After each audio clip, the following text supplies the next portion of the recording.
19/1/2025 16 वाजता दरम्यान यातील फिर्यादी संजीवनी प्रभाकर देशमुख वय 81 वर्ष राहणार धरमपेठ नागपूर या आपल्या घरी हजर असताना त्या दरम्यान अज्ञात इसम त्याने त्याच्या घरी प्रवेश केला आणि तुमच्या घरामध्ये नितनवरे हे राहतात का, ते घरी आहेत का असं विचारणा करून त्यांनी म्हटलं की बाबा हा नितनवऱ्याचं घर नाही आहे.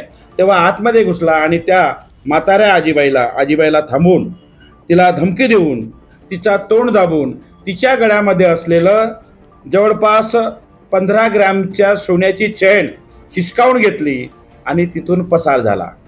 या फिर्यादीने आमच्याकडे तक्रार दाखल केली घटनेची. त्या संबंधाने पोलीस स्टेशन सीताबर्डी या ठिकाणी अपराध नंबर 61/25 कलम 309(6), 333, 351 भारतीय न्यायसंहिता या कलमानुसार गुन्हा दाखल करण्यात आलेला आहे. आरोपीचा शोध हा अज्ञात आरोपी असल्याने आमच्या DB पथकाला अत्यंत कष्ट करावं लागलं. त्यांनी आरोपीच्या शोधकामी शहरातील विविध फुटेज चेक केले. त्या फुटेजच्या आधारे आरोपी हा निष्पन्न केलेला आहे. सागर सुरेंद्र तिवारी वय 20 वर्ष राहणार प्लॉट नंबर 8 आटा चक्कीजवळ प्रभूनगर जैताळा नागपूर हा आरोपी असल्याचे निष्पन्न झाले.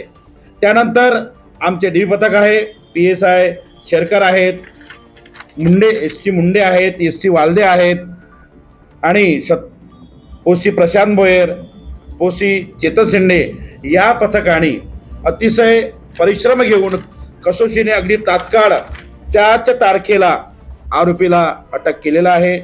आरोपीकडून गुन्ह्यात चोरी गेलेला मुद्देमाल 6 ग्रॅम दागिने चैन 30,000 रुपये हे जप्त केलेले आहे.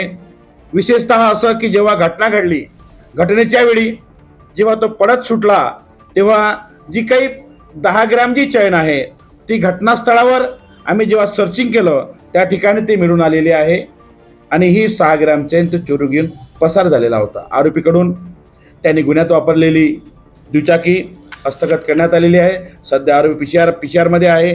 येथील DB पथकाने अत्यंत खूप चांगली एक माहिती काढून, गुप्त माहिती काढून त्या माहितीच्या आधारे आरोपींना अटक करण्यात आलेली आहे.